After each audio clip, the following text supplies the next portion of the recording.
എത്ര ഉമ്മമാരതിന്ന് പള്ളിക്കാടിറങ്ങി, എത്ര മക്കളോടി ചെന്ന് ഉള്ള നൊന്ത് വിങ്ങി.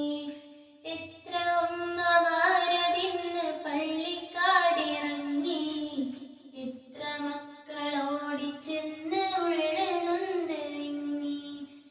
ഞാൻ ജീവനോടുള്ള ഈ കാലത്ത് എങ്ങനെ കാണും ഞാൻ ഉമ്മാന്റെ മയ്യത്ത്.